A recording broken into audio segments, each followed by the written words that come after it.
Buenos días a todos. Muchísimas gracias por conectarse, Lucía, Lucy, Juan, Diana.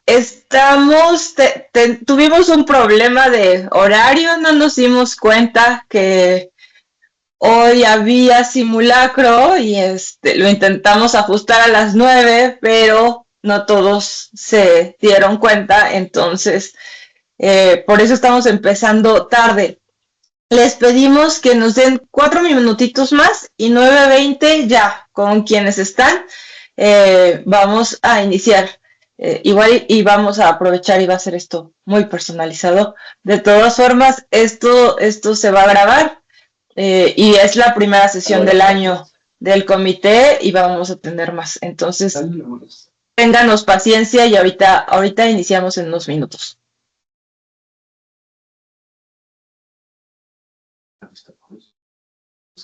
Cuando tengamos así, saben, siguen trabajando, bien trabajando. No puedes atacar. Eso, pues la otra es ir siguiendo lo que vamos comentando. Por eso, señor. Sí.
Licenciado, si quiere, iniciamos. Ya no veo su cámara. Si quieren, prenderla primero y el micrófono.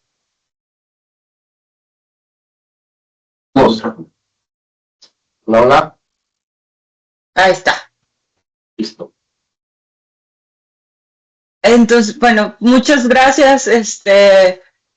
al equipo de Proactive Tax, al licenciado Toledo, a Iván Mena, a Leslie Cabrera y a Adriana por compartirnos este espacio para hablarnos de la Declaración Anual 2025 y temas fiscales relevantes.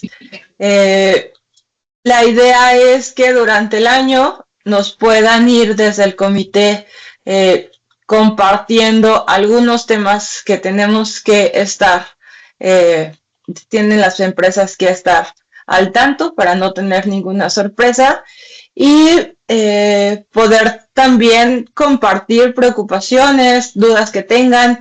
Ahorita, si les parece bien, va a empezar el equipo del licenciado Toledo y si pueden ir en el chat anotando sus preguntas y de todas formas al final de la sesión vamos a tener un espacio abierto para preguntas y respuestas, dudas que hayan quedado. Entonces, muchas gracias, licenciado, le doy la palabra.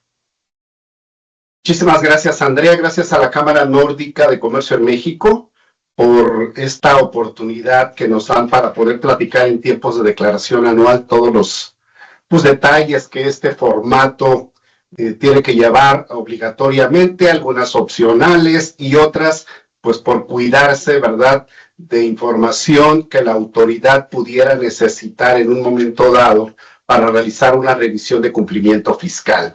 Si bien ya explicaba Andrea el tema de los tiempos, pues estaremos avanzando, entiendo se está grabando para que los demás miembros de la Cámara, pues que en un momento tengan oportunidad de analizarlo, pues podamos transmitirle lo que deseamos en esta ocasión. Entonces, muchas gracias, ya nos presentaron, ¿verdad? Estamos socios de la firma Proactive en niveles gerenciales, encargados, para hablar esta mañana de estos temas. ¿Qué es la declaración anual?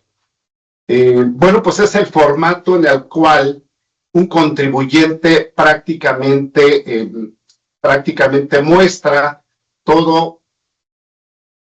¿Cómo se está adelantando?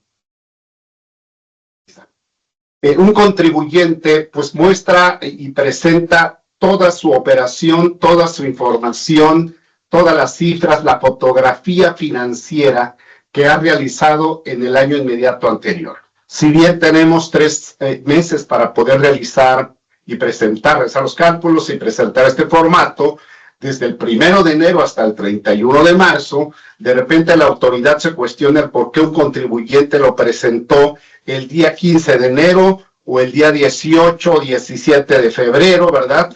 Y puede haber alguna circunstancia que provoque la presentación de esa declaración, entre otras, como que los pagos provisionales hayan sido excesivos durante el año y generó un saldo a favor y por lo tanto de forma inmediata desean aplicar ese saldo a favor y provisionales del año siguiente, en este caso del 26. De ahí que, ¿qué es lo que refleja la declaración anual? Si ponemos en un círculo central declaración anual para los contribuyentes, pues tenemos primero el resumen de operaciones. Aquí está el formato, aquí está lo que muestra lo que pasó el año anterior. Muestra también un resumen de aquello que se fue declarando. Recuerden que durante el año el contribuyente debe hacer pagos a cuenta del impuesto del ejercicio, los pagos provisionales, ¿verdad? Entonces muestra el acumulado, y ahora más que nunca ya platicaremos de sus detalles, donde decimos, si tu pago provisional de un mes no muestra el ingreso correcto de ese mes y de forma tal que se vaya acumulando, pues entonces en tu anual no vas a poder observar lo que dices tener durante el año. ¿Por qué? Porque en algún mes no sumaste lo que era de ese mes, así es que si tienes un peso declarado cada mes, pues tu ingreso ya precargado, porque ahora en palabras mayúsculas para fines de cumplimiento es la precarga de información. Está precargado un peso cada mes, así es que aparecerá 12 pesos. Pero si dices, no, es que yo vendí 13.50, bueno, pues ¿de qué mes fue? Pues fue de noviembre.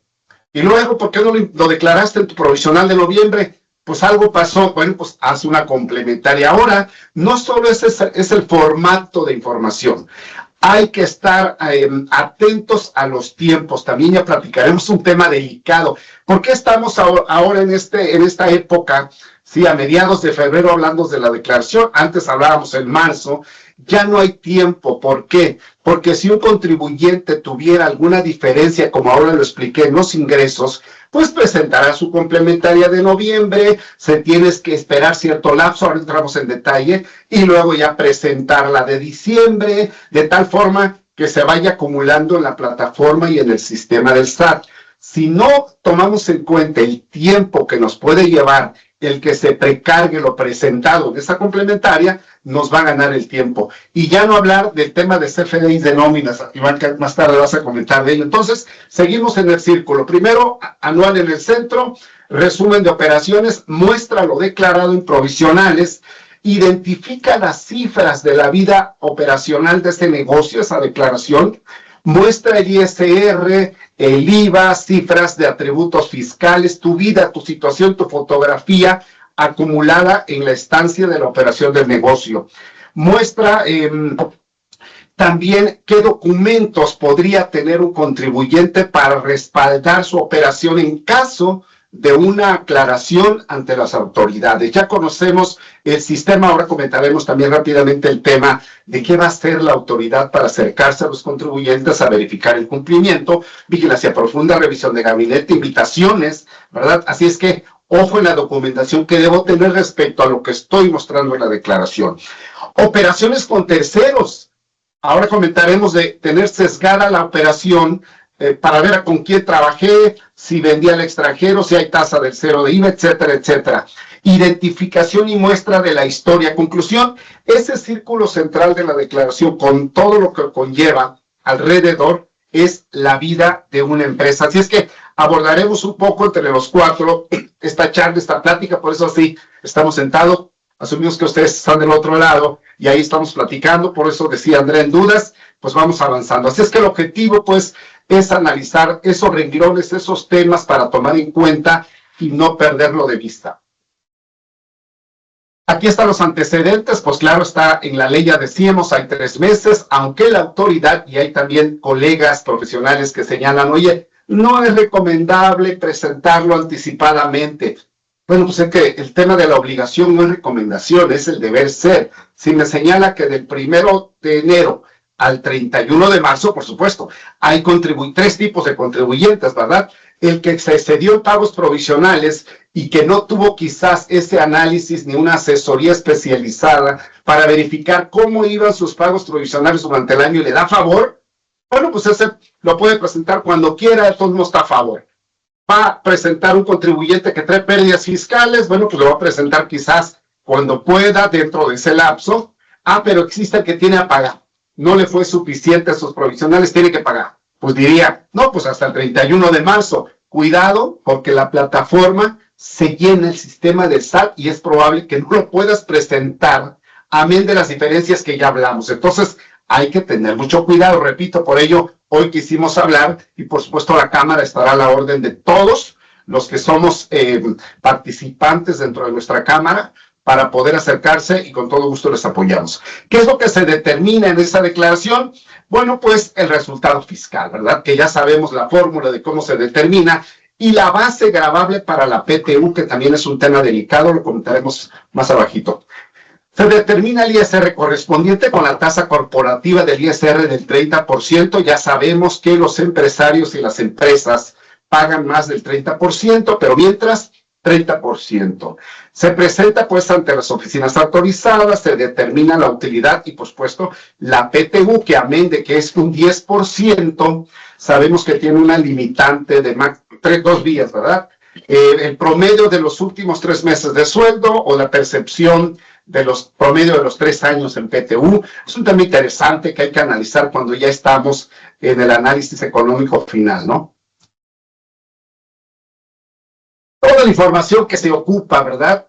Así como les expresaba el círculo de la declaración anual, también hay que ubicar qué es lo que tenemos que ocupar para poder hacer esta declaración, de dónde debe venir la información. Así es que pues hacen su operación, veremos más adelante los contratos y todo eso, pero partiendo de la balanza definitiva, le ponemos mes 13, la práctica contable, se le llama mes 13 aquella balanza que ya tiene todos los ajustes, hasta los ajustes de auditores externos, ¿verdad? Que ahorita para fines ya financieros o ya fiscales. Todos los ajustes, me estresa el definitivo, el final, el finito, etcétera, que ya esté mapeada, ¿verdad, Iván? Porque si no, ese tema de repente no identifica ciertas partidas.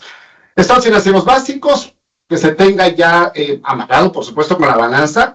Ojo con el tema de no tener doble contabilidad, como lo señala la autoridad, cuando una empresa, como en este caso, son subsidiarias de empresas nórdicas, de repente les dicen, mándame la información financiera con este tipo de cambio, con 20 pesos. Oye, pero es que está a 17.50 y para fines fiscales, de acuerdo al diario oficial, 17.50. No, lo quiero a 20, ¿ok?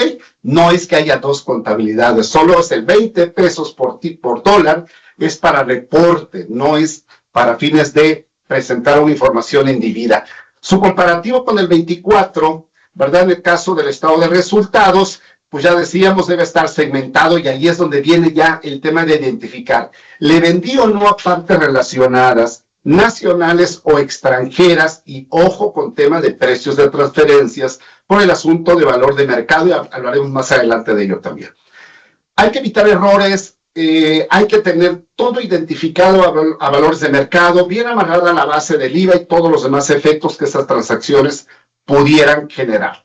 Tener un amarre de los comprobantes fiscales, de ingresos, deducciones, nómina, con la contabilidad. Ya saben que la autoridad nos toca la puerta que diga, oye, hay comprobantes que tienen pago de única exhibición por 10 millones y me declaraste 8. ¿Qué pasó? Ah, es que fue un error. Bueno, ¿y subsanaste o no ese error? Hay que considerar también los tiempos que tenemos para subsanar errores de CFDIs. O PPD, emitir el complemento de pago. Todos esos detalles que le ayudan a la autoridad a identificar diferencias que pudieran ser pues entregadas en una vigilancia profunda. Tener la conciliación contable fiscal, el vaciado de impuestos y correctamente identificado y amarrado con resultados, si fuera el caso. Ya decíamos el estudio de precios de transferencia, y me adelanto por si se me olvida. Si somos empresas subsidiarias de una extranjera, bueno, pues hay que ubicar si califico o no para presentar aquellas 3 declaraciones. Una declaración en materia de precios, que lo hace la casa matriz, hay cierto monto por allá para tener esa declaración matriz, o el country by country, ¿verdad? O la declaración específica nacional en materia de precios de transferencias. Hay ciertas cantidades que hay que cumplir. En la práctica parece que pues quizás pocas empresas califican, pero hay que hablarlo con nuestra casa matriz para ver si están obligados a presentar esa declaración. También es muy importante recordarlo. Todas las informativas que tienen que ver con financiamientos del extranjero, pago a través de fideicomiso, si tengo inversión o no en refipres, operaciones con partes relacionadas, ahí están las fechas, ya debieron haberse presentado. Tener un papel de trabajo debidamente actualizado de los atributos fiscales, que siempre hablamos de la CUCA, CUFIN, las pérdidas que se muestran en el anual, y de ahí es donde toma la Secretaría de Hacienda esa información en caso de una reducción, en caso de un pago de dividendo. Si tienen su papel de trabajo, pero no está debidamente actualizado y no coincide con la declaración, cuidado, porque entonces les van a pedir hasta lo que no, ya hablaremos. En la CUCA hoy día, en la práctica, en revisiones de Hacienda, está solicitando la autoridad que se tengan los comprobantes del pago efectivo de la aportación de los accionistas. Si no se tiene, no hay CUCA. Ya no vayamos más allá. Si no se tiene, no hay costo fiscal de acciones. Hay que tener cuidado. Esquemas reportables, hay 14 y más. ¿Por qué? Porque es el 199 de la ley. También nosotros explicamos siempre en círculos, ¿no? Decimos, el contribuyente tiene que cuidar diversos conceptos en su actuar diario. Entre ellos es si las operaciones o algunas operaciones o una operación que haya realizado califica o no como esquema reportable. Hay que cuidar la materialidad, hay que cuidar la razón de negocios, hay que cuidar si es o no esquema reportable, hay que cuidar si estoy o no haciendo una actividad vulnerable en materias de ley antilavado de activos. Y así, consecutivamente, hay que verificar si no es una operación con partes relacionadas de aquellas que pudieran estar en el 69B y demás. Hay que tener, pues, cuidado con todo esto. Quizás algún renglón que tenga efecto fiscal en el 25 venga del 24. Entonces, hay que tener cuidado con esa información. Más información, Iván. Una vez que ya tenemos toda la información, ya hicimos el papel de trabajo, todo está bien amarradito, entonces, bueno, a ver, ¿qué más obligaciones tengo aparte de amarrar la declaración anual, Iván? Claro, gracias, Manuel. Buenos días a todos. Oigan, como bien estaba, Manuel, antes de empezar a llenar la declaración anual, es importante contar con la información que se mencionó. ¿Por qué? Porque esto nos va a dar pauta para saber si estamos obligados al dictamen fiscal, si podemos optar por un dictamen fiscal, o si estamos obligados a presentar el ICIP. Y si no caemos en ninguna de estas opciones, pues ya nos caeríamos en una tercera opción, que es la de los demás contribuyentes, y en este caso el formato de la declaración anual pues tendría que ser un formato completo. Para el caso del dictamen fiscal, el formato de la declaración anual es simplificada, mismo caso que el ICIP, nada más que para el ICIP, aparte del formato simplificado, se agrega el archivo SB2 del ICIP en el envío de la declaración anual. Bien, para profundizar un poquito en esto, tenemos el siguiente cuadro, donde vemos en primer lugar si estamos obligados a dictaminar los estados financieros para efectos fiscales, y esto lo encontramos en el artículo 32A del Código Fiscal de la Federación, donde parte que para el caso del 2025 tenemos que considerar los ingresos acumulables del ejercicio 2024, y si estos ingresos fueron iguales o superiores a la cantidad de 1.940 millones, 178.120, pues de entrada ya estamos obligados a presentar el dictamen fiscal. Otro de los supuestos que nos obliga a presentar el dictamen fiscal es que tengamos acciones colocadas entre el gran público inversionista en bolsa de valores, y ahorita vamos a ver también un tema que se asemeja a la parte del ICIP, pero lo vamos a comentar un poquito más adelante, ¿no? Entonces, para estar obligado tenemos que caer en cualquiera de esos dos supuestos. También el mismo artículo 32A del Código establece la opción para dictaminarse, y el nivel de ingresos, igual se toma la parte de los ingresos acumulables del 2024, ya es muchísimo más bajo. O sea, si se tienen ingresos iguales o superiores a 157.785.270, pues ya caemos en uno de los supuestos para poder optar. Otro de los supuestos es que el valor del activo sea superior a 124.650.380. Y el último de los supuestos es que por lo menos en cada uno de los meses del ejercicio se tengan 300 trabajadores. Entonces, cumpliendo cualquiera de ellos, ya podemos optar por el dictamen fiscal.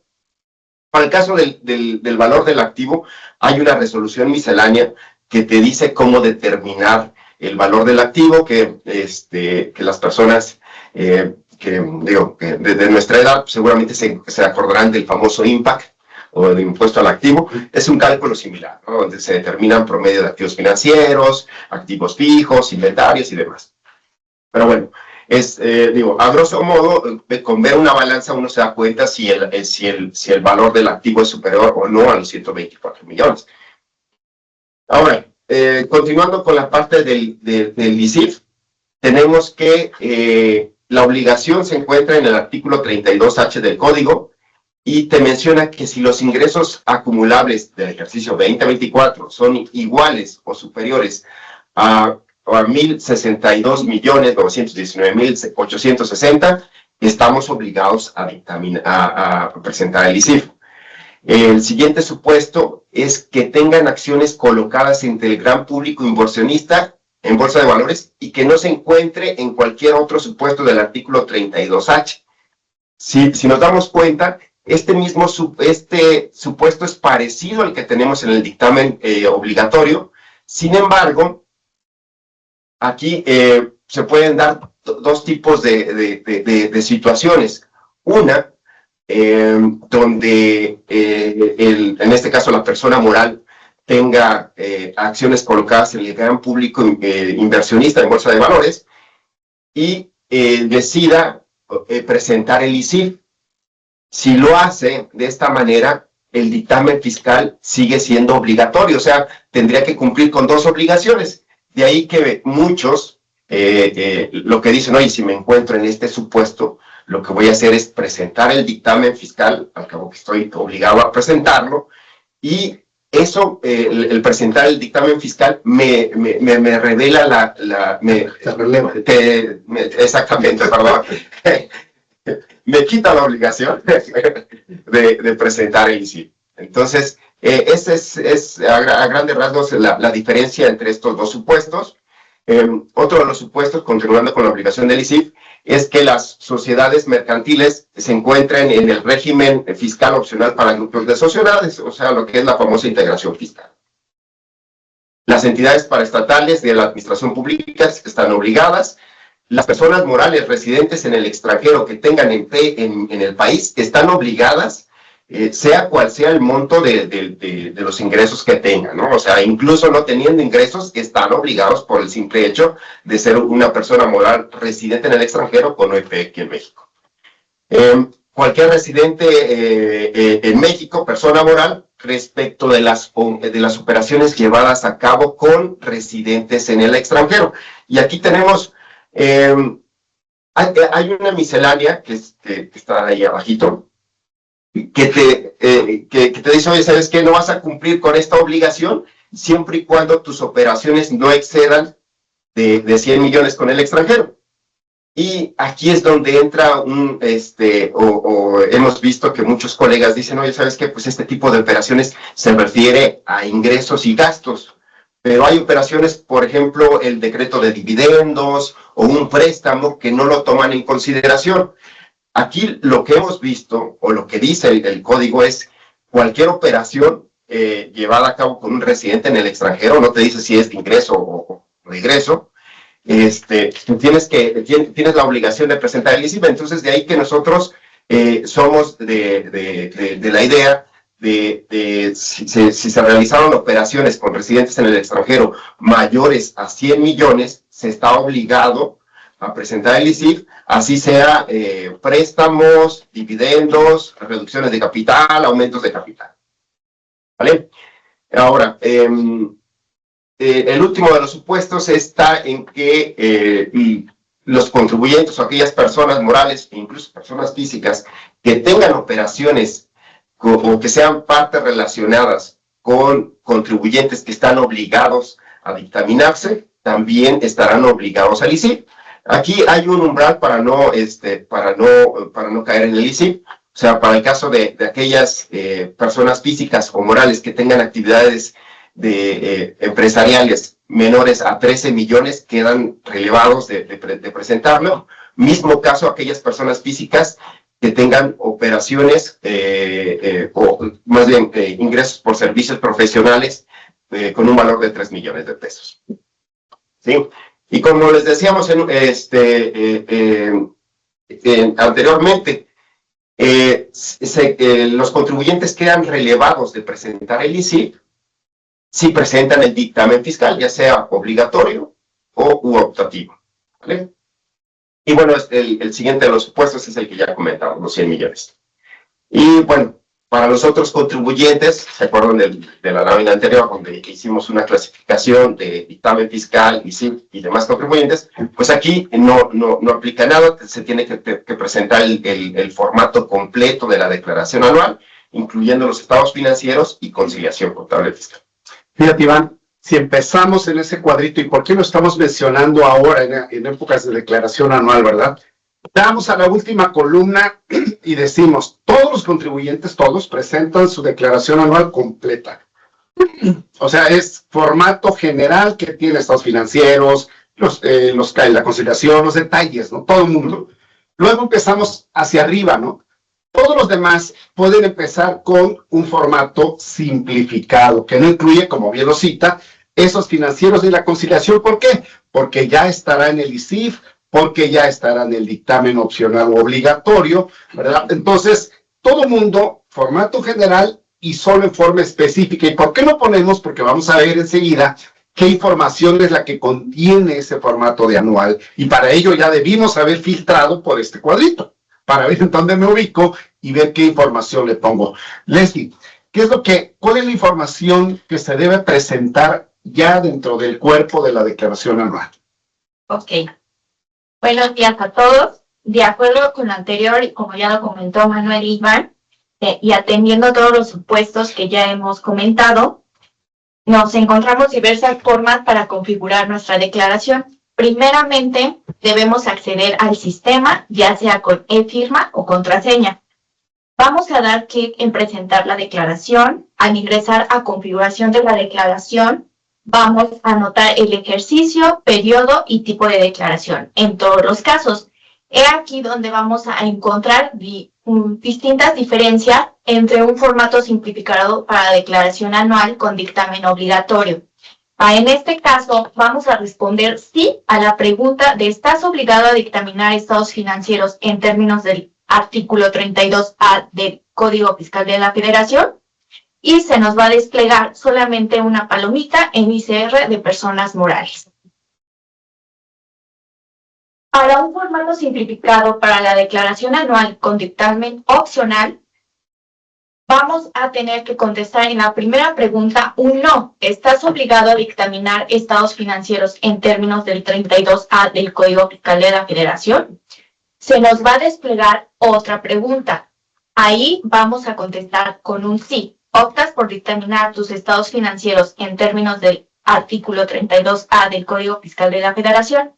Así como en el anterior, se nos va a aparecer una palomita en el ICR de personas morales, únicamente. Para un formato simplificado para la declaración anual con ICIP, cambia un poquito la configuración. Aquí nos van a aparecer 3 preguntitas.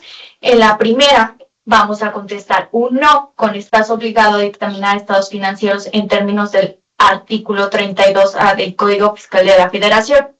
Posteriormente, nos abrirá una pregunta si optas por dictaminar tus estados financieros en términos del 32A del Código Fiscal de la Federación, y ahí vamos a responder con un no.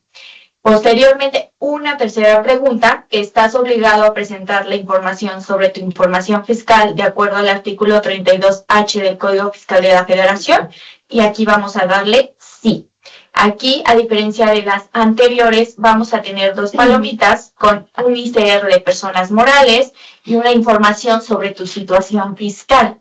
Aquí nos vamos a pasar a la administración de la declaración, que es un apartado, y vamos a tener que adjuntar el archivo generado desde la aplicación ICIP, que es del 32H del Código Fiscal de la Federación, y le vamos a adjuntar este archivo.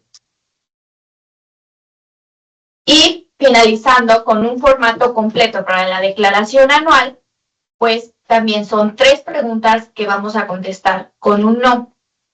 ¿Estás obligado a dictaminar estados financieros? ¿Optas por dictaminar tus estados financieros en 32A? Y estás obligado a presentar información sobre tu situación fiscal. En las 3 preguntas vamos a tener que contestar con un no y se nos va a abrir el apartado ICR de personas morales. En todas estas configuraciones de la declaración, llegaremos al apartado de administración de la declaración. Al ingresar a este apartado, se visualizará una ventana que indica las fechas de corte de la información precargada. Esperemos que cargue esta información necesaria para posteriormente dar clic en aceptar. Para facilitar un poquito el cumplimiento con esta obligación, el SAT utiliza sus sistemas institucionales para que esta información se precargue en la declaración. Una de las cosas o beneficios que ya te precarga la declaración son los pagos provisionales presentados y pagados en el ejercicio, la PTU pagada en el ejercicio, retenciones efectivamente pagadas, remanente en declaraciones como pueden ser pérdidas fiscales, pagos al extranjero, dividendos o subsidio al empleo, así como CFDIs de descuentos, devoluciones y bonificaciones. Posteriormente, mi compañera Adriana les va a platicar sobre los apartados que tiene después de hacer la configuración de la declaración. Perdón, Beatriz, nada más que antes de continuar me gustaría hacer un comentario. ¿Por qué es importante que se defina si una persona moral está obligada a dictaminarse, a presentar el ICIF o en este caso a presentar el formato completo de la declaración anual? Porque de no hacerlo, la declaración se entiende por no presentada ¿sí? Y esto pues, puede traer muchas cosas, ¿no? Para el caso del dictamen fiscal, estando obligado a hacerlo, pues incluso podríamos tener temas de no deducción o de no aplicación para la parte de tratados para evitar la doble tributación o convenios para evitar la doble tributación. Entonces, sí es muy importante que se analice bien si la persona moral está obligada, ya sea al ICIF, al dictamen fiscal o en su caso al llenado del formato completo de la declaración. Perdón, Adi. ¿Qué renglones son los que hay que poner pues atención dentro de la declaración y que no se nos pase algo, siempre pensando en cómo le voy a explicar a la autoridad en caso de que me llame y me pida detalles de cada uno de ellos? Adelante. Claro que sí, buenos días. Dentro de la declaración tenemos los siguientes rubros a considerar, que son ingresos, deducciones autorizadas, determinación, pago y datos adicionales. Si bien es importante mencionar que ya contamos con algunos campos específicos con información precargada, también debemos considerar que el cumplir con la declaración anual es una obligación que tenemos los contribuyentes y que implica una autodeterminación, por lo cual es fundamental, como lo hemos venido comentando, reunir esta información previamente y en su caso tener ya preparados nuestros cálculos previos con limitaciones o limitantes o requisitos que establezca la ley. Y también tener amarrados y conciliados pues nuestros estados financieros, los FDIs que ya tengamos que estén considerados en la precarga del SAT, así como nuestra determinación fiscal, ya que serán los rubros que considerará también la autoridad para determinar alguna diferencia en su momento, por lo que es importante que ya tengamos preparada esta información. Ahora bien, en el apartado de ingresos, tenemos algunos rubros específicos que detallar, en el cual encontramos ingresos exentos. Estos generalmente son derivados de inversiones efectuadas por fondos de pensiones. Aquí es importante analizar que se estén cumpliendo con los requisitos y tener la documentación soporte.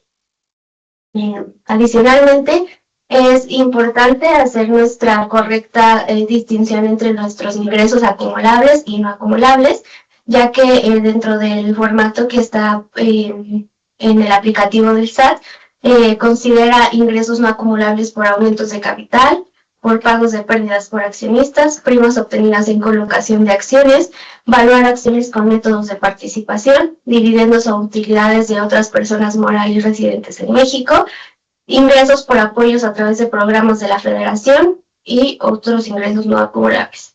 Sí, Adri, aquí fíjate que hay un tema interesante. Hoy día la Secretaría de Hacienda observa tu estado de cuenta bancario y te dice que hay 400 millones de depósitos.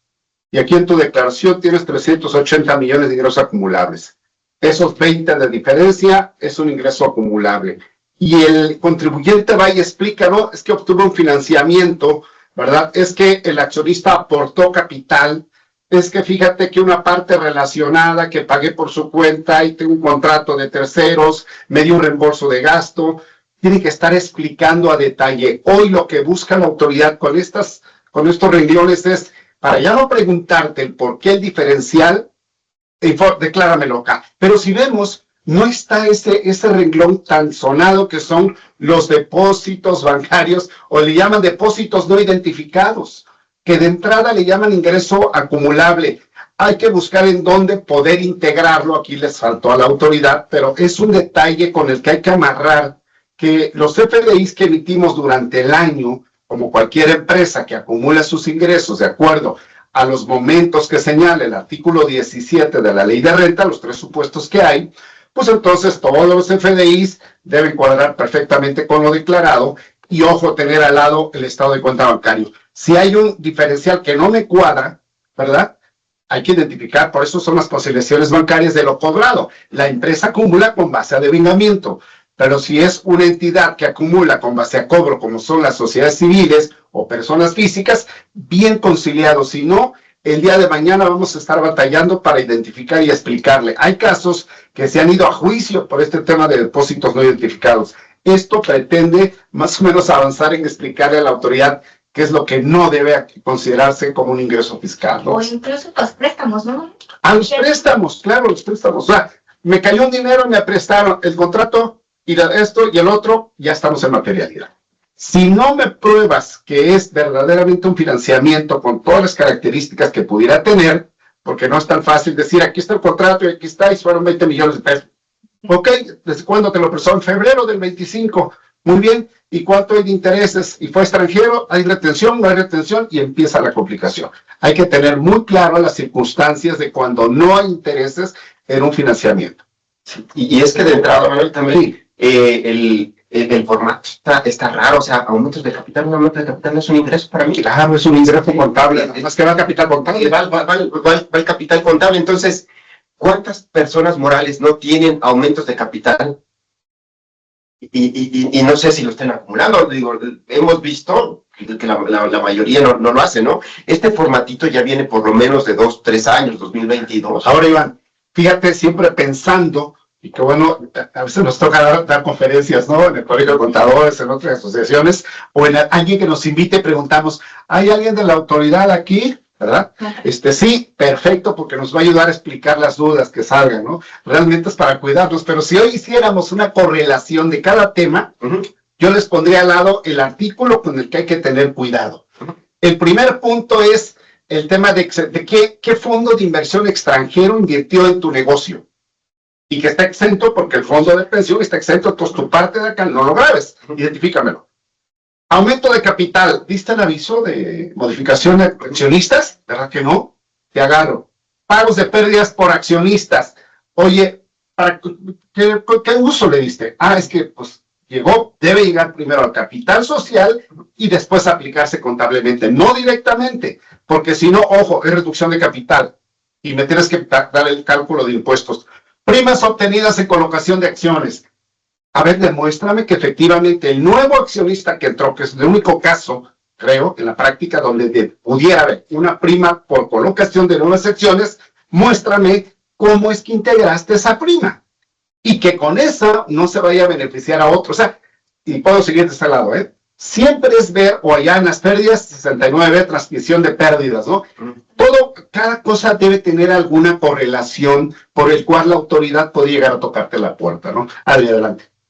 Correcto. Licenciado, perdón que los interrumpa. Perdón, Adelante. creo que no están viendo todas sus pantallas. Igual, si nos pueden comentar si todos ven la pantalla. No sé si todos porque sí, creo que sí. Porque sí se estaba viendo. Yo la veo perfectamente. Sí. Entonces hay un tema ahí. Sí. Sí, la ven. Adelante. ¿Allá se ve? Ya. Sí, se ve, ahora se ve reflejada. ¿La quitaron? Si la pueden volver a poner. Ya está. ¿Listo? No. No. Creo que sí se estaba viendo. Sí,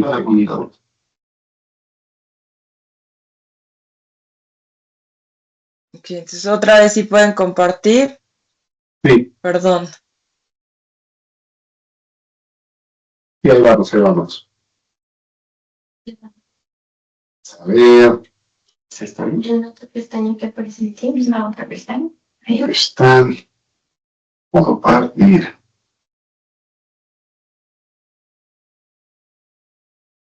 Ahí va. ¿Listo? Ahí está, Listo. ¿no? Ya, otra vez sí. Perdón por la interrupción. No, Gracias. Al contrario, por favor. Sí, no pasa nada. Ahora sí que estamos entre amigos. Adelante. Buenísimo. Gracias.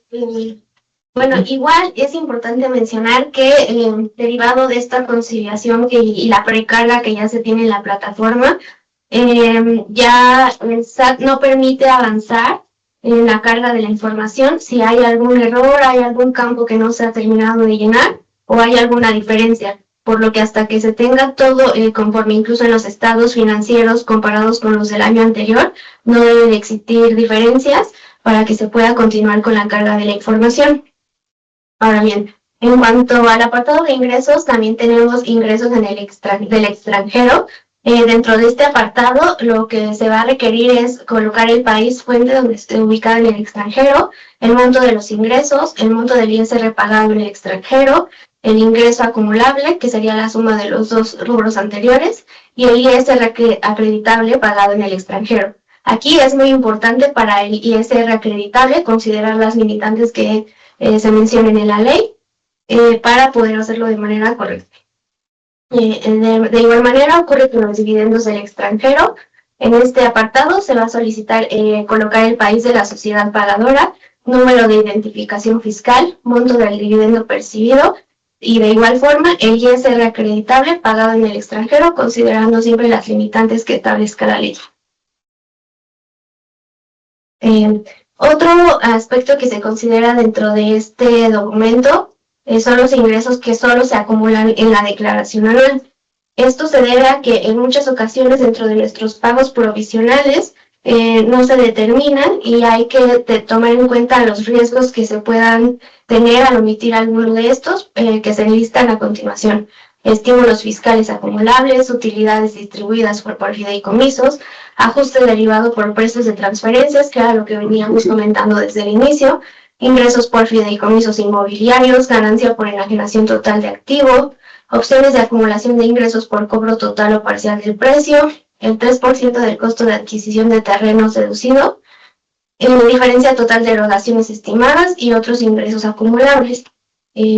Precisamente lo complicado aquí está en que como no venimos con este impulso a lo largo de los pagos provisionales, es importante que para el anual esté pues súper bien determinado. Sí. Sí, que aquí también algo, no sé si compartirán, pues muchas veces se presenta la declaración o los contadores empiezan a hacer la declaración ya estando unos cuantos días de que el plazo venza. Entonces, pues muchas veces se les hace fácil modificar el mes de diciembre, sí, acumular o ajustar todos los ingresos en el mes de diciembre, pero ¿qué sucede con esto? Cuando, digo, en el caso de que tengan diferencias, ¿no?, de ingresos, pues que la autoridad, seguramente el siguiente año, después de que presenten su declaración anual, pues les va a mandar una carta de invitación con diferencias en pagos provisionales. ¿Por qué? Porque no se hizo desde un inicio. Entonces, pues sí, evitémonos de pues tipo de molestias que puede llegar a dar estas cartas de invitación. Y lo recomendable es que desde ahorita, ya a mediados de febrero, máximo finales de febrero, pues ya empezamos a ver la declaración anual. Muy bien, es cierto. Adelante, alguien. Sí, y bueno, como hemos venido comentando, si bien con estas precargas y con toda la información que a lo largo del año va juntando el SAT sobre todos estos pagos, es importante que esté en conciliación constante, justo para no tener estas diferencias y para que a lo largo del año se vayan trabajando, ya que pues como podemos observar debe de coincidir toda la información que se tiene desde los estados financieros, en los casos de la ICIC verificar que estos ingresos contenidos en la declaración anual y en los apartados, sobre todo en este de ingresos, coincidan con lo reflejado, con las conciliaciones contables, con los FDIs que ya se cuentan en las bases de datos del SAT, y pues estar presentando las declaraciones complementarias en caso de que sea necesario. Perfecto. Iván, una vez que ya, yo sé que en temas de ingresos, pues Hacienda dice, no voy a ver tanto, solo espero que tengas todo acumulado, ¿verdad? Me voy a enfocar a deducciones, y en deducciones es donde te voy a estar cuestionando, porque claro, amén de que el artículo 25 de la ley de renta señala, los contribuyentes podrán tomar las siguientes deducciones. O sea, si quieres, no tomes ninguna deducción, es una opción. Acumúlame todo y listo. Pero si lo tomas, aunque es una opción, te puedo cuestionar. Y en ese cuestionamiento, ¿qué busco? Pues limitarte, evitar, decirte que no es deducible. ¿Y qué va a dar eso? Pues un impuesto mayor. Se rompe la proporcionalidad tributaria que marca nuestra Constitución. Por ello es que todo el tema de materialidad, soporte, defense file, todo, fecha cierta, etcétera, que hay precedentes y demás, tienen que estar al lado del contribuyente para cumplir correctamente. ¿Qué nos puedes decir en materia de deducciones y demás en cálculo del impuesto, Iván? Ok, pues mira, para el caso de la declaración anual, ya no es como la que se tenía hace unos 5 años hacia atrás. Ya del 2022 en adelante, la declaración ya te pide un grado de detalle mayor. O sea, ya tienes que especificar si se trata no sé, en el caso de nómina, si es deducción de inversiones, si es costo de lo vendido. Aquí lo que hemos visto es que precisamente por las prisas, pues muchas veces los contadores toman 2, 3 partiditas, las principales, que es la nómina, deducción de inversiones, costo de lo vendido, y lo demás lo meten en un rubro que dice gastos general. Otros, ¿no? Varios por identificar. Sí.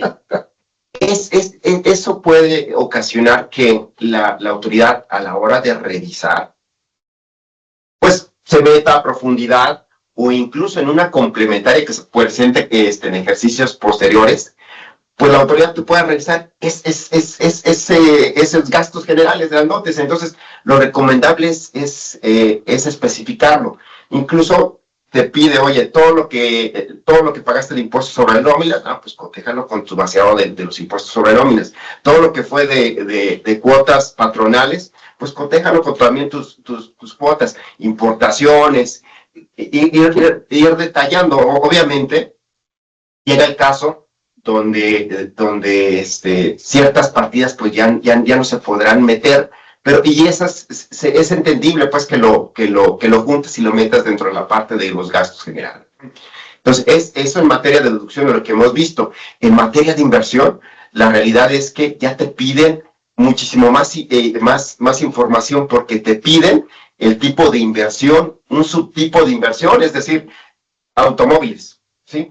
¿Qué tipo de automóviles es para tractocamiones, demás? Sí, te piden el monto de la inversión, los gastos relacionados, el MOI, la deducción que vas a aplicar, e incluso si aplicas también deducción inmediata. Que aquí, para el caso de aquellos contribuyentes que están en que tomaron alguno de los estímulos fiscales de deducción inmediata, en esta parte se tiene que ingresar. En la parte de deducciones, para aquellos que aplicaron algún estímulo fiscal del Plan México, o sea, el 25% de los gastos relacionados con tecnología, capacitación y demás, ya los tienes que reflejar en este apartado de deducciones, porque posteriormente hay un apartado en la determinación donde se aplican los estímulos fiscales. Y lo que pones en esta parte de deducciones, de estímulos, de alguna manera te tiene que amarrar con lo que tú tienes lo que tú estás reflejando en la parte de los estímulos fiscales. Ahora, por la parte de las pérdidas fiscales, de entrada estas ya están precargadas, ¿sí? Y tienes que especificar si son propias, si viene de una decisión, la parte de la actualización. Y lo que hemos visto normalmente en estas últimas declaraciones: oye, ¿qué crees? Que la pérdida fiscal no viene, no está precargada. Oye, ¿qué pasa? Para esta declaración puedes editarlo, puedes ingresar los datos, pero aquí la recomendación que damos es, oye, ¿sabes qué? Independientemente de que corrijas o edites, insertes la información, échate un clavado en la declaración donde se reflejó esa pérdida, porque posiblemente haya algún tema por el cual el sistema no esté jalando ese dato. Entonces, ojo con esa parte. La parte del ISR acreditable por ingresos en el extranjero, pues también viene, la precargas un año, para el siguiente, si quedan remanentes de más, también la declaración en automático lo precarga. Si no coincide con la realidad, también lo puedes modificar, pero la recomendación es siempre ver qué fue o cómo lo enteraste en la declaración pasada o pasadas, ¿no? Para el caso de las deducciones de nómina, pues como ustedes bien saben, estas ya viene precargadas. Aquí uno de los datos importantes es que pues esta precarga es decir, si ahorita hacemos alguna modificación a los FDIs de nóminas, el sistema llega a tardar hasta 2 semanas para que pueda actualizarlo. O sea, no es de inmediato. Lo que hemos visto en la práctica es que se está realizando la declaración anual por ahí del 25 de marzo, presentan, se dan cuenta los contribuyentes de que existe algún error o diferencia en la nómina y quieren corregirlo. La realidad es que no lo vas a poder hacer vía CFDIs. ¿Por qué? Porque el sistema tarda en cargar, ¿no? Digo, es un punto de lo que ya platiqué. Por lo que respecta a la determinación del impuesto a la renta, hay un apartado de estímulos fiscales. En estos estímulos fiscales, pues tenemos que decir si es la parte de donación de bienes básicos de subsistencia humana. Acuérdense que hay un estímulo del 5% para este caso. Sí, para la parte de la enajenación de libros y periódicos también hay un porcentaje que se puede aplicar. Y de lo nuevo, pues encontramos ya el decreto de Plan México, sí, que son tanto los gastos de capacitación como innovación, en donde en este apartado tienes que reflejarlos, pero tiene que llevar una concordancia con lo que ya se reflejó en el apartado de deducciones por estos conceptos. Después tenemos un apartado de datos adicionales o información adicional, y aquí se reflejan, entre otras cosas, los atributos fiscales, como es la CUC. Sin embargo, el aplicativo solo te deja ingresar el saldo inicial. Bueno, de hecho, viene precargado. Si no viene precargado, también se puede editar. Y te deja meter solamente 3 tipos de movimientos: aportación de capital, primas y reducciones de capital. Y nada más te da un rubro para cada uno de estos conceptos. Pero ¿qué pasa si los contribuyentes tuvieron varios aumentos o varias reducciones o varias primas durante el año?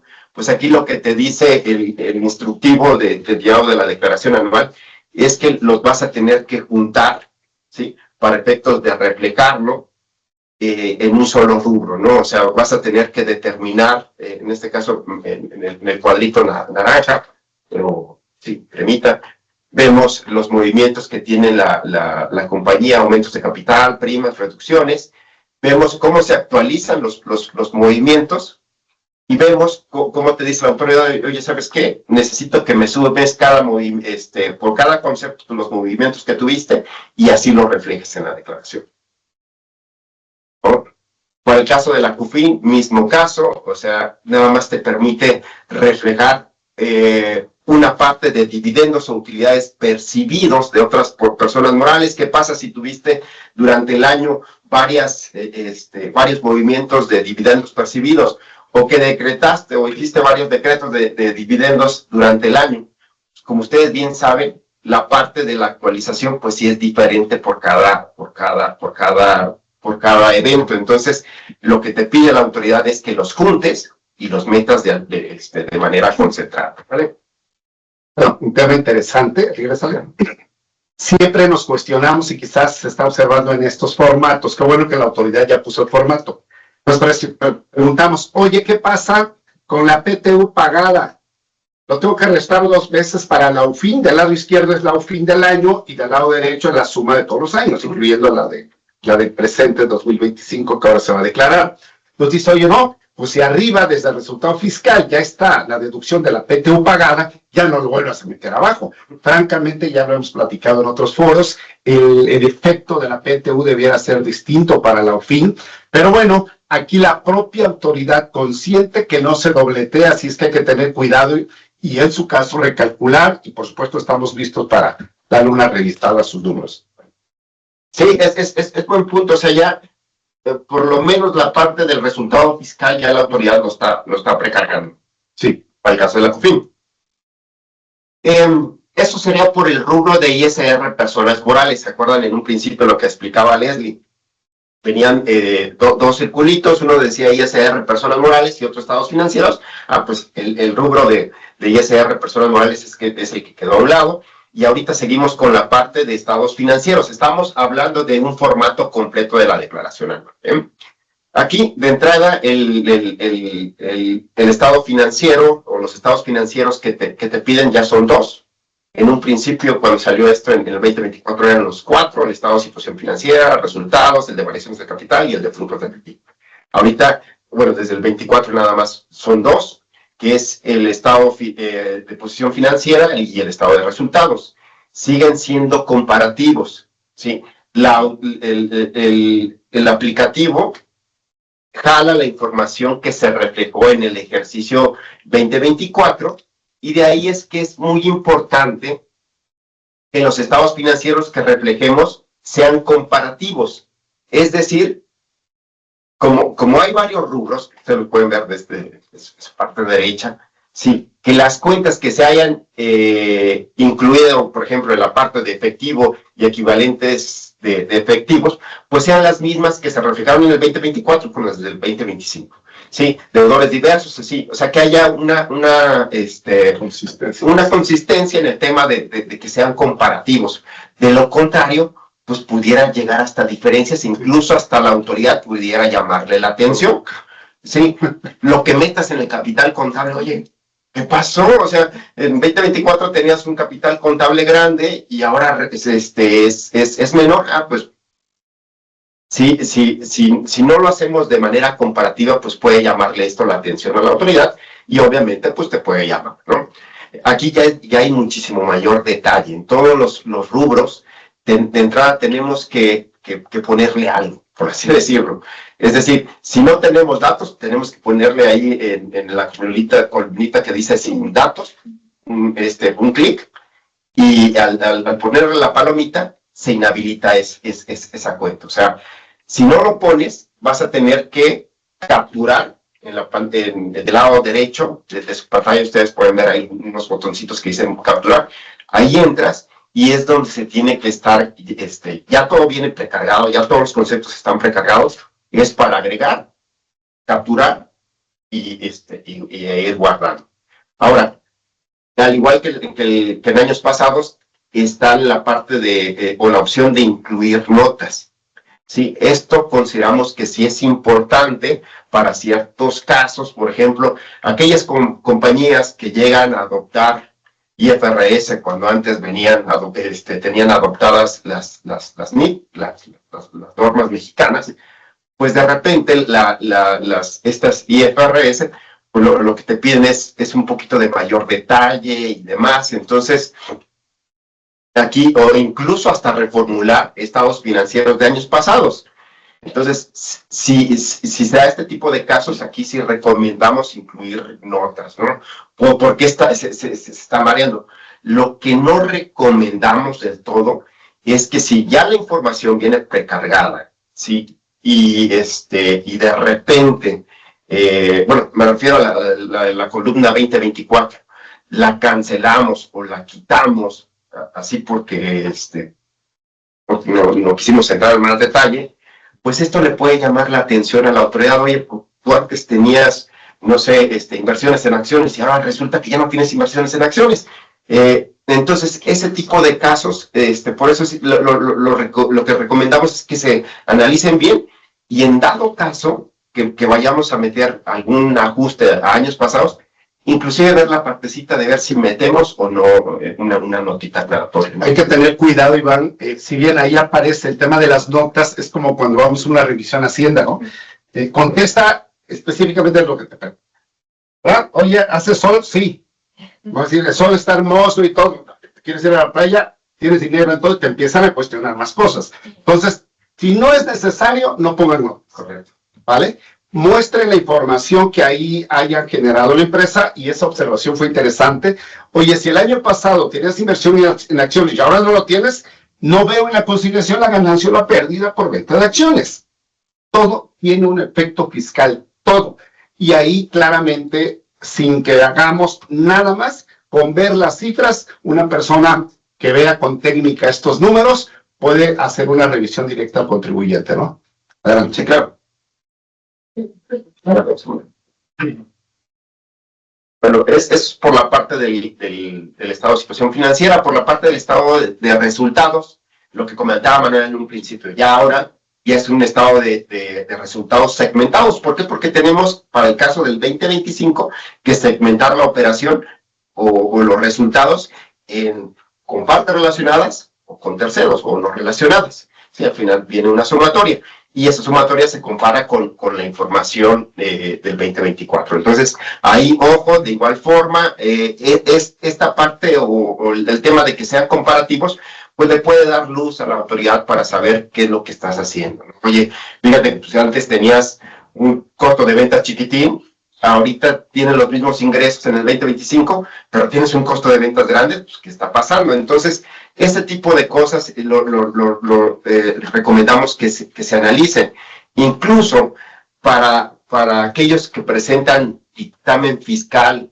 o ICIF, este tipo de diferencias grandes, en automático te habilita el sistema a que tengas que presentar una nota aclaratoria. Entonces, sí es muy importante que se tengan todos los soportes de las diferencias y sobre todo que sean comparativos, ¿no? Que estén mapeadas y que coincidan con lo que se reflejó en el año pasado.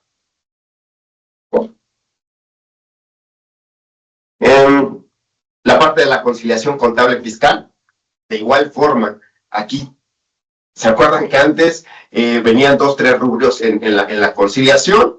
Y venían otras deducciones fiscales, otras deducciones contables no fiscales, y mismo caso para los ingresos fiscales y no fiscales.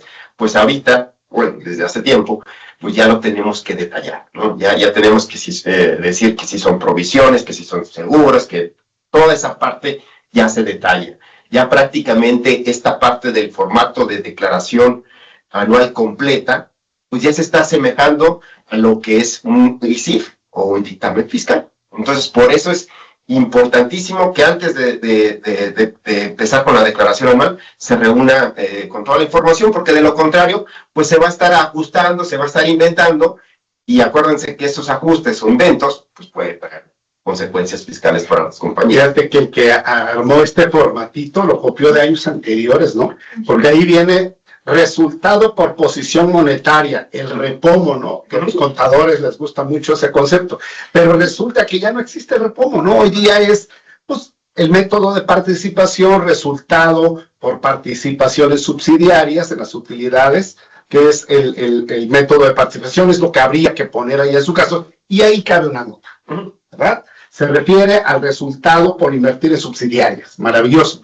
Allá en el estado financiero, en el balance, decía inversión en asociadas, cuando es subsidiarias, que es una parte relacionada, pero bueno, poner notas ahí para que se vea claramente el efecto. Adelante. Y bueno, ya por último tenemos la parte de los datos adicionales, que aquí pues se ve reflejado el coeficiente de utilidad. Ojo, dentro de los motivos por los cuales se sugiere o se puede sugerir que la declaración se presente con anticipación y no irnos hasta el 31 de marzo, pues es que te dé un coeficiente de utilidad bajo para el 2026. ¿Sí? Entonces, ¿para qué te esperas? Presenta tu declaración en enero o en febrero, cuando estés listo, y ya en automático para los pagos provisionales, pues ya tendrás un coeficiente menor al que venías utilizando, ¿no? Es como un tip, para ustedes que están haciendo ahorita su declaración, pues esto puede ser un buen motivo para anticiparte, ¿no? La parte de si estamos obligados o no a presentar la PTU, la cuenta de capital de aportación, que es la que ya comentamos, mismo caso para la CUFIN, y lo que decía Manuel en un principio, oye, ¿cuentas con algún esquema reportable? O sea, más vale que quien esté llenando pues sepa de que es un esquema reportable y no le ponga que sí, porque el decir un esquema reportable y no poner el número de la constancia o del aviso que se da, pues puede traerte consecuencias pues sí, delicadas, ¿no? Para las compañías. Entonces, si están en un tema de esquema reportable y demás, ¡pum! También Aquí debería venir eso que decíamos, ¿verdad? Sí. ¿Existen depósitos bancarios no identificados? No, ¿verdad? ¿Existe qué? Préstamos finales, ¿no? No, o sí, tal cantidad. Bueno, entonces cuando comparen y hagan su revisión, Ya sé que los estados de cuenta lo tienen los bancos, no lo tiene Hacienda hasta algo que lo pida, ya por una cuestión de defraudación, ya por una investigación directa de compulsa, o ya por una revisión de facultades que pidan los estados de cuenta, y ahí es donde va a observar, pero que cuadre con lo que ya te avisé en la anual y todo vaya amarradito adelante. Y bueno, por último es indicar si se dedica el contribuyente a la generación de energía previamente de fuentes renovables o de sistemas de cogeneración de electricidad eficiente. O la deducción al 100%. Correcto. Bueno, lo que comentamos en un principio, ya la información viene precargada, tarda en ocasiones de 24 a 48 horas, sobre todo cuando existe un pago provisional y existe cantidad a pagar, pues tengan en consideración que no son 24 horas, son 2 días. En la práctica, pues hemos visto que pueden ser un poquito más, ¿no? Para el caso de los FDIs, tarda 2 semanas para actualizar, ¿no? El tema de las pérdidas fiscales es lo que también comentamos, que se pueden modificar. Sin embargo, si no aparecen, aparte de modificar, vayan a la declaración, a ver cómo se declaró y demás, porque posiblemente haya alguna inconsistencia. Y bueno, la parte de la clasificación de los estados financieros, que es lo que comentamos en anteriormente. Por favor. Bueno, hay una reglita. Sí, para el caso de los FDIs de nómina. Gracias. Tenemos hasta el 28 de febrero para efectos de corregir en los FDIs de nómina. ¿Sí? Entonces, si ahorita, si ustedes abren en su declaración anual, vienen las retenciones de nómina que se enteraron y las retenciones según FDIs. Ahí ustedes se pueden dar cuenta si tienen diferencias o no, o incluso también con el mismo visor de nóminas se pueden dar cuenta si existen diferencias. Si existen diferencias por errores, se pueden corregir hasta el 28 de febrero. Ojo, es corregir errores, no emitir CFDIs que no se hayan timbrado en el 2025. Aquí, por el tema de la corrección, la fecha de pago obviamente tiene que corresponder al ejercicio 2025. Adelante. Si quieres, Muy bien. ¿Qué es lo que sigue para, después de ya haber mandado la declaración, después de haber presentado ya con todo el cuidado que ya platicamos el llenado de esos renglones, ver qué tengo que informar o no tengo que informar? Francamente, es bueno que a veces la autoridad publique qué va a hacer para poder revisar el cumplimiento de obligaciones y qué renglones son los que va a tener cuidado en direccionarse a los contribuyentes sobre aquellos que identifique algún tema delicado y por lo tanto le tienen que tocar la puerta. Ya veremos las estadísticas y el número de contribuyentes a ser revisado, ¿no? ¿Qué criterios específicos? Lo que señala, el día 5 de enero del 26, el SAT da a conocer las mejores prácticas de transparencia en los procesos de auditoría. Dice, oye, voy a publicar el plan maestro y ahí te voy a decir, sí, eso fue publicado el 26 de enero y te voy a decir qué renglones voy a revisar. Pues miren, dice, si celebraste operaciones con las famosas factureras, que apenas ellos saben quiénes son, ¿verdad? Y por supuesto le deben dar seguimiento, o las famosas nomineras, pues voy a verificar el cumplimiento de obligaciones y qué es lo que estás haciendo de operación a través de esas entidades que van a buscar, pues si hay materialidad o no, y más que nada, si identificar si son operaciones inexistentes, para acabar pronto, ¿no? Aquellas empresas que presenten pérdidas fiscales recurrentes, de repente cuando vemos eso, nosotros que tenemos en nuestra cartera de clientes a diversos laboratorios y demás, pues que empresas que vienen e invierten en marketing, en dar a conocer su producto al mercado mexicano, porque son extranjeras, y después de 5 años empiezan ya a tener utilidades sobre cada medicamento, porque cada año van haciendo investigaciones y van haciendo innovaciones y otra vez invertirle y otra vez. Pues bueno, ahí se puede justificar el por qué una pérdida, pero si es una empresa normal, pues de repente la autoridad dice, oye, ¿por qué este contribuyente está perdiendo tanto cada año? Pues ¿quién lo financia esas pérdidas, no? Y a ver, ¿son reales o son pérdidas por alguna otra circunstancia? Voy a revisar. simulen o apliquen ilegalmente deducciones. También por allá está puesto dentro del Código Fiscal, así es que puede ser un motivo para que la autoridad le toque la puerta. Obtengan ingresos que no son declarados, ya decíamos, ¿no? Aquí tienes depósitos y no me los declaraste. No, bueno, es que no obtuve un ingreso fiscal. Es un recurso que llegó por un acto jurídico que es un financiamiento, por un acto jurídico que es un pago en exceso que hizo un cliente y lo tengo como un pasivo. Aquí está, ¿verdad? Porque no me lo ha venido a reclamar o estamos conciliando en cartera, etcétera, ¿no? Abusen de estímulos fiscales de repente, por ahí hay contribuyentes que para el cuadre, ¿verdad? Le ponen en estímulos fiscales de algo que ni siquiera operan, ¿no? Estímulos de hidrocarburo, y lo más que hacen en hidrocarburos es llenar el tanque de gasolina del auto de los vendedores. Entonces eso no aplica, ¿no? Presentan inconsistencias entre lo que importan o compran y lo que venden. Ya hemos escuchado mucho de este tema, a veces de contrabando, a veces de huachicol, que ponen un concepto y es otro. Allá puede tocarle la puerta a la autoridad. Importan productos con precios por debajo del mercado. Siempre ya sabemos que uno de los requisitos para que sea deducible un costo es que ese costo sea o esté a mercado el día que hice la operación. Si no, entonces tengo problemas de no deducibilidad. O incumpla las regulaciones o restricciones arancelarias, que entró y no pagó el arancel correcto, vía Administración General de Comercio Exterior, te pueden requerir y hay que cumplir, pero más allá, el efecto de la no deducción si acaso. No pagan retenciones por sus empleados, bueno, pues que se financien con las retenciones, también es un tema de que hay que declarar, porque eso tiene otros efectos colaterales para la persona física. Realizan operaciones con paraísos fiscales y no declararon, en forma independiente también, porque ya saben que hay que informar y declarar esos ingresos, y pagar incluso por anticipado, a menos de que el día de mañana o pasado lo traigas físicamente a México, ¿no?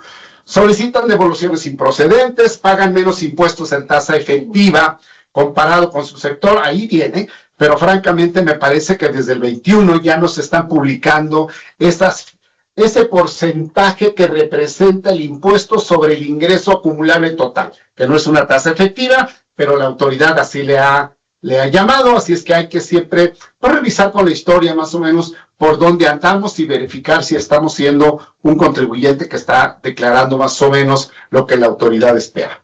Adelante. Aquí están los criterios que dicen, oye, de una masa total que tenemos de 66.8 millones de contribuyentes que hoy día existen, grandes contribuyentes son 15.873, hay cierto parámetro de quiénes son los grandes contribuyentes, ya hablaban hace rato de los miles de millones de pesos, pequeños contribuyentes y comercio exterior, pues del lado izquierdo está el porcentaje que se piensa ahorita, ¿verdad? Y luego el número promedio de contribuyentes ya entre el porcentaje, ¿cuánto representa? Bueno, pues de los grandes 1.200 parece muy poco, pero claro, el monto que contribuye, pues es grande. Ahí hemos visto esos 8,000 millones, 15,000 millones de repente de observaciones, ¿verdad? A los pequeños, que son a los que le cargan la mano, 12,000 contribuyentes a revisar, y de comercio exterior los 3,000 contribuyentes. Esa es la estadística que pone la autoridad para ejercer sus facultades de comprobación. Adelante. Comprobantes fiscales.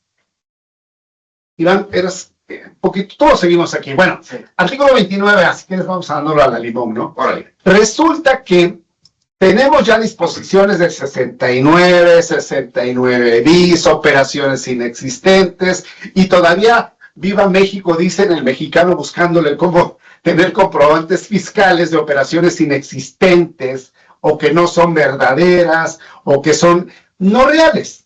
Así es que amanece, y esto ya lo platicamos en nuestra charla de reformas fiscales, por eso nos vamos un poco rápido. Si la autoridad detecta que se están incumpliendo con requisitos del papel, del comprobante electrónico, dice que no amparen operaciones reales existentes, te voy a llegar a tocar la puerta con una revisión express, ¿verdad?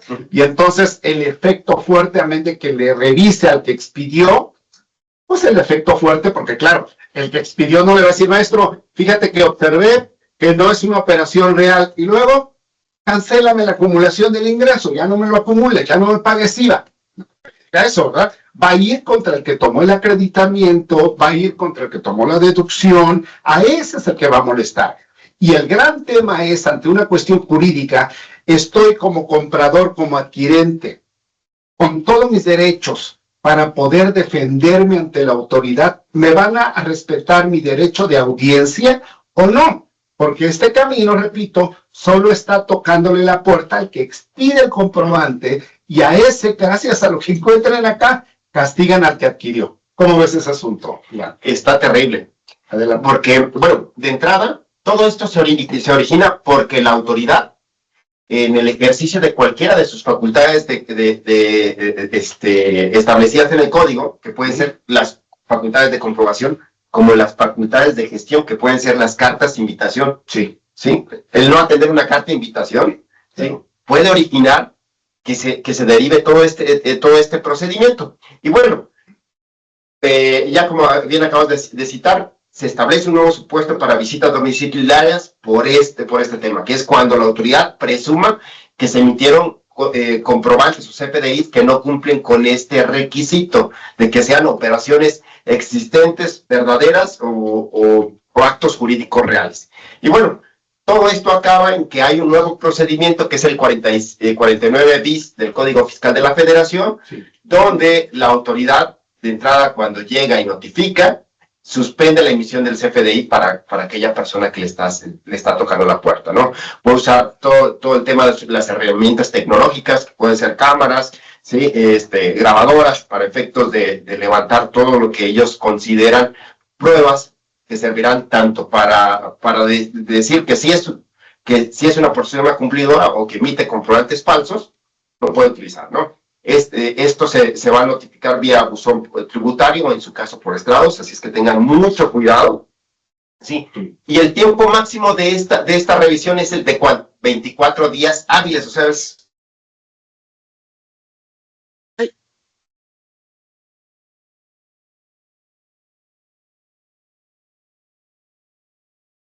Hola, creo que se desconectaron, licenciado, a usted todavía lo tenemos en la línea, está su computadora prendida. Y Adriana, me imagino, y para que todos sepan... Ahí estamos, de perdón, hecho, Andrés, que por acá sí, falló algo. ¿Nos siguen escuchando? ahí lo escuchamos a usted, si puede prender su Perfecto. cámara. Que justo les iba a decir, va a ser el simulacro en 20 minutos. Sí, ya estamos por terminar. Entonces, ajá, justo, si vamos cerrando. Si tienen alguna pregunta, por favor, pónganla en el chat. Porque sí vamos a tener que cerrar en unos 10, 12 minutitos. Sí, ya estamos por para terminar, salir nos corriendo. vamos rapidito.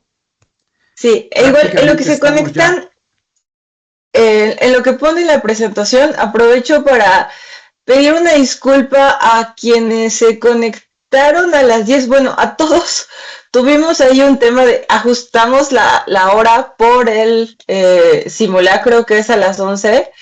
Sí. Mandamos una comunicación, pero creo que no todos lo vieron, entonces si se conectaron a las 10 o pasaditos, seguramente vieron que ya estábamos full metidos en el tema, pero fue por eso, porque empezamos a las 9:20 para poder terminar antes de las 11. Entonces, mil disculpas. No te Licenciado, preocupes. le dejo el micrófono y ya, para ir cerrando, por favor. Si ya veo que ya Perfecto, les falta un estamos ya poquito de la por mitad. terminar. Nos vamos rapidito. Buenísimo. Entonces, teníamos que la autoridad podrá revisar.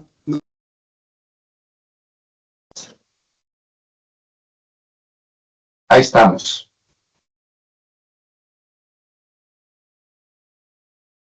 Muy bien. Sí, ahí lo escuchamos. Perdón.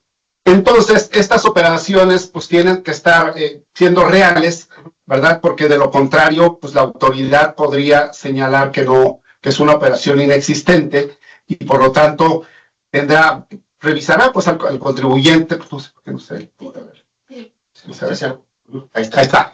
Entonces es una auditoría express que hay que tener cuidado, son 24 días para que cierre esta revisión, ahí están los días, 5 días para que aclare, 15 días más, es una operación express que lo hará a través de quien hace la emisión del comprobante y por lo tanto castiga a quien adquiría. Ya estábamos, ¿no? En la ley de amparo, rápidamente, hoy día si hay una demanda, si hay un crédito fiscal de años anteriores, antes del 26, y que ya se haya iniciado un recurso de revisión, por ejemplo, una demanda de nulidad, todavía no se resuelve. Recuerden que el gran tema que hoy existe es la garantía del crédito fiscal. Todo lo iniciado antes del 26 no tendría que garantizarse. Les dan 6 meses para que se pudiera resolver un recurso de revocación. Por supuesto, si se resuelve desfavorablemente, es probable que le pidan la garantía ya en el 26. Ojalá que sea favorable al contribuyente y se acabó la historia. La vía por donde al parecer pudiera no existir la obligación de garantizar el crédito fiscal es a través de un juicio de resolución exclusiva de fondo. Por allá parece que esta modalidad va a tomar cierta fuerza. Entonces hay que analizar muy bien cuál es el estatus de una revisión de un crédito fiscal para que entonces procedamos ya con el recurso de revocación, con una demanda de nulidad y o un juicio de amparo. El gran tema es que al parecer el amparo en materia de crédito fiscal se podría llevar hasta el momento en que se vaya a hacer el remate de los bienes que hayan tomado en garantía. Y recuerde que el artículo 141 ahora ya tiene una prelación de bajo qué esquemas poder garantizar, empezando por un billete de depósito y por supuesto que va a ser en bancos del bienestar. Este tema hay que tener cuidado porque si no alcanzo a garantizar en ese billete de depósito, tengo que probar por qué no puedo garantizar más para que entonces siga el siguiente, que viene en el 141, y si tampoco me voy al siguiente y me voy al siguiente, pero le tengo que probar a la autoridad por qué puedo utilizar o debo utilizar diversas formas, entre ellos la fianza, para poder garantizar un crédito fiscal en tanto se resuelve. Así es que todos estos temas, por supuesto, tienen la línea directa con nosotros para poder contactarnos ya directo a nuestras oficinas a través de la Cámara. Nos encuentran siempre, estamos allí en la Cámara a la orden, al servicio de los asociados. Con todo gusto, contáctenos y vamos a estar atendiéndoles. Andrea, te cedo los micrófonos. Muchísimas gracias. Iván, Leslie, Adriana. Muchas gracias, no sé si licenciado. Muchas gracias a todos. Disculpen el día de hoy todos los problemas técnicos que tuvimos que empezaron por el horario. Pero bueno, nos interesaba mucho que antes de que acabe el mes, antes del 28 de febrero que mencionaban, puedan hacer todas las correcciones y los ajustes que requieran. Como dice el licenciado, ahí están los números de contacto por si necesitan algo. Vamos a subir hoy mismo, les vamos a mandar la grabación para quienes se perdieron la primera parte, puedan revisarlo, y también los vamos a estar convocando en próximas semanas, próximos meses. Vamos a ir viendo cada tema que vaya saliendo y que consideremos importante que vea, que tengan en mente, poder comunicarlo. Entonces, muchísimas gracias, licenciado, muchas gracias y hasta luego a todos. Hasta luego, muchas gracias, que les vaya muy bien.